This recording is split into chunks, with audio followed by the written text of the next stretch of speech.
चलिए।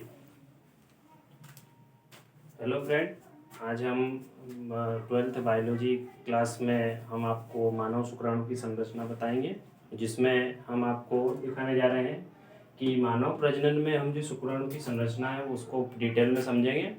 इसमें हमें ये पता है कि जो मानव के शुक्राणु वृषण होते हैं, वृषण के टेस्टिस के अंदर जो टेस्टिस में सर्टोली सेल्स होती है, सर्टोली सेल्स में इनका निर्माण होता है। और जो वहाँ पे जो प्राथमिक जनन कोशिकाएं पाई जाती हैं, उन प्राथमिक जनन कोशिकाओं में प्रथम विभाजन जो होता है वो अर्धसूत्री विभाजन के द्वारा इसकी शुरुआत होती है और ये जो स्पर्म है इसका निर्माण शुरू होता है। तो हमें आज इसकी संरचना समझना है। तो संरचना में हम ये देखते हैं कि जो सबसे ऊपर जो पाया जाता है वो इसमें एक्रोसोम पाया जाता है, जो इसके सबसे अग्रभाग को बनाता है। इसे हम कहते हैं एक्रोसोम। तो ये जो एक्रोसोम है ये अंडाणु को भेदन करने के लिए इसमें बहुत सारे एंजाइम्स होते हैं जो अंडाणु की ऊपरी लेयर को भेद देते हैं। और फिर ये जो केंद्रक है हमारा, जो एक्रोसोम के नीचे आता है, ये केंद्रक जो है न्यूक्लियस, ये उसके अंदर प्रेजेंट हो जाता है। कहाँ पर? जो हमारा अंडाणु है उसके केंद्रक से जाके मिल जाता है। अब ये जो हमारी पूरी एक भालेनुमा संरचना बनाता हुआ जो आगे बढ़ता है शुक्राणु, इसमें इसका ये हेड वाला हिस्सा हो जाता है, इसे हम इतना इतना हेड कहते हैं। ये हिस्सा जो आता है इसमें, इसे हम हेड कहते हैं। और ये वाला जो हिस्सा आता है इसे हम मध्य भाग कहते हैं। ये जो होता है हमारा, ये मध्य भाग होता है। और जो लास्ट में हमारा आता है इसे हम कहते हैं टेल या पूंछ। इस प्रकार से हम मोटे तौर पर देखते हैं तो इसमें 3 हिस्से हमें प्राप्त होते हैं।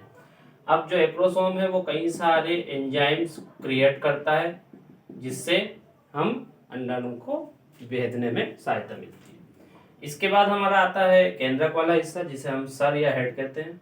इस केंद्रक वाले हिस्से में क्या पाए जाते हैं? गुणसूत्र पाए जाते हैं हमारे, जो अंडाणु के गुणसूत्रों से जाकर क्रॉसिंग करते हैं या निषेचन की क्रिया को पूर्ण करते हैं। अब इसके जस्ट नीचे जो भाग होता है मध्य भाग वाला, ये वाला मध्य भाग क्या करता है कि यहाँ पर कई सारे माइटोकॉन्ड्रिया पाए जाते हैं। ये माइटोकॉन्ड्रिया क्या करते हैं कि इस शुक्राणु को चलने के लिए ऊर्जा प्रदान करते हैं। अगर शुक्राणु को आगे बहुत तेजी से गति करनी है तो उसे माइटोकॉन्ड्रिया की पूरी एक लेयर, 4 जो मिडिल बॉडी होती है उसके ऊपर माइटोकॉन्ड्रिया की एक पूरी लेयर वो होती है, जो लगातार एनर्जी प्रोड्यूस करती रहती है। और इस एनर्जी से वो जो स्पर्म है वो बहुत तेजी से आगे की ओर बढ़ते रहते हैं। अब हमें पता है कि निषेचन की क्रिया में अगर जितना तेज स्पर्म होगा वो सबसे पहले जाके अंडाणु को या अंडे को भेद देगा और उससे निषेचन कर लेगा। तो जो स्पर्म सबसे ज्यादा तेज गति से चलेगा या तैरेगा सर्विक्स वाले भाग में, मादा के सर्विक्स वाले भाग में, और फेलोपियन ट्यूब में होता हुआ वो अंडाणु तक पहुंच जाता है। तो ये हमारा शुक्राणु होता है। और इसमें मध्य भाग में बहुत अधिक मात्रा में माइटोकॉन्ड्रिया होते हैं, क्योंकि उसे ऊर्जा प्रदान करते रहते हैं। इसके बाद में हमारा जो टेल वाला हिस्सा होता है ये एक फ्लैजिलानुमा होता है।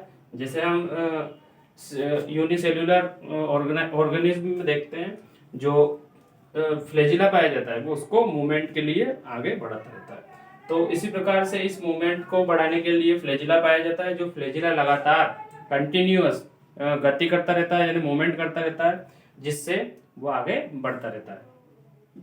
तो ये हमारे मानव शुक्राणु की संरचना है, जिसके द्वारा हम इसको समझे हैं आज।